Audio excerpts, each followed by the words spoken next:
If you've been following along, you saw that we recently did a first ride with the long-awaited Sur-Ron Storm Bee. I asked for your questions, and you delivered, with one of the most common questions being battery range. I decided to do two different 100% to 10% range tests to cover battery life on this bike. We'll include the battery range as one of the many topics we'll cover in the full review, but I wanted to break this specific video off since everyone really wants to know these numbers. I'll preface this in each video that we do with this bike, but just a reminder that this is a pre-production model. I'm about to throw a lot of numbers around here, so bear with me. This bike has a 90 volt, 48 amp hour battery, totaling a capacity of 4.32 kilowatt hours. I just got word from Sur-Ron that they're going to do better for the production model, which they now claim will be a 104 volt, 55 amp hour battery, totaling a capacity of 5.7 kilowatt hours. The production battery will have 1.4 kilowatt hours more than the pre-production, which on paper is roughly 25% more capacity. Sur-Ron is now claiming a range improvement from 105 kilometers to 120 kilometers, which is an increase of 12.5%. So I'll still reveal the numbers for the range on this pre-production bike, but I'll also reveal what 12.5% more range would be. This is my rough, non-scientific way to estimate without knowing the added weight of the new battery, but just know these numbers are expected to improve with the production model. Speaking of the production model, we'll be sure to let you know when the bike is available for sale, and you can find the Sur-Ron Storm Bee at the ECR Marketplace, where we've compiled listings for all the best dealers who sell this bike and more. I started out riding single track on sport mode. If you're a regular viewer of this channel, you see me test most bikes up here. It's loose, it's got elevation change, and I try to ride at a realistic pace. We'll get back to the single track numbers later in this video. Because this bike is a street legal dual sport, I thought it was arguably more important to test the range on dirt roads. So I also hit some mostly flat dirt roads to test maximum range. I put the bike in eco mode and tried to maintain a conservative speed of 40 miles per hour, although I fluctuated between 35 and 45 miles per hour throughout the ride. The bike settings were B2 for the brake energy regenerative system, E3 for the slide energy regenerative feature, and A2 for ASR or traction control. I had the tires inflated to 20 psi front and rear, and I weigh approximately 165 pounds with this gear on.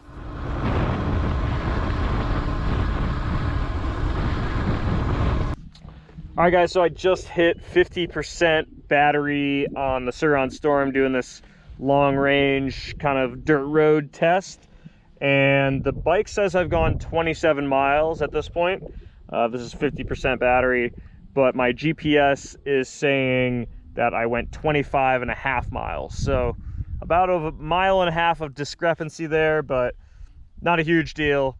So somewhere between, let's say, roughly 26-ish to 27-ish miles, 50% battery left. So keep on pushing, see where we end up. Shortly thereafter, I ran into a nasty rainstorm, but I still managed to run the bike from 100% down to 10%. After all was said and done, I had gone a total distance of 45 miles. If you want to factor in the new battery, my rough, non-scientific way to do that would be to add 12.5%, which would bring the total mileage up another 5.6 miles to a total of roughly 50.6 miles in this scenario. Alright, back to the single track.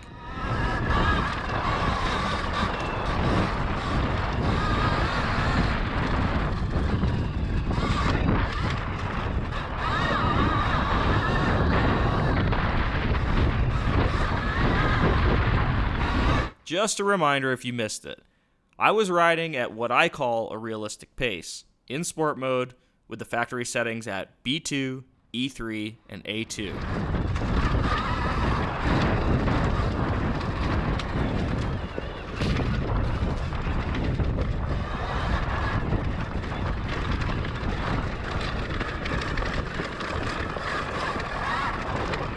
Midway through my ride, my battery revealed that at 50% battery life, I had gone roughly 13 miles.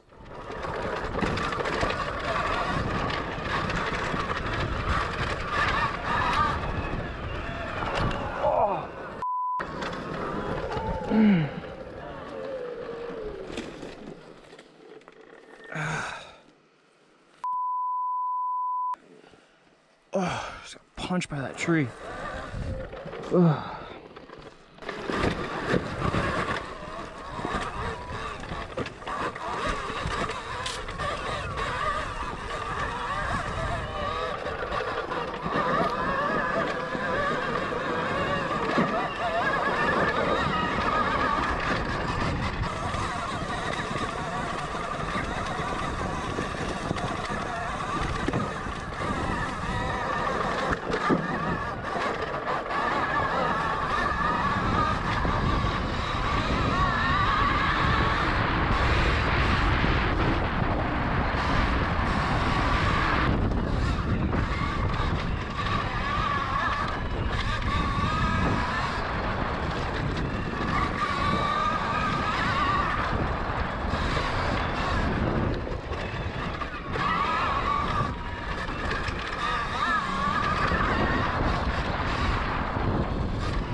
I managed to ride the bike in this environment from 100% down to 10% for a total of 23.4 miles. If you add the same 12.5% range, just like we added to the dual sport ride, you're looking at an additional 2.9 miles for a total of 26.3 miles. So there you have it. Plenty more to come in regards to reviewing this bike, but while you're waiting on that content to come out, those are my range findings. I'll plan to verify all of these numbers once we get a production model bike to test, but until then, I hope you find this helpful, and thanks for watching.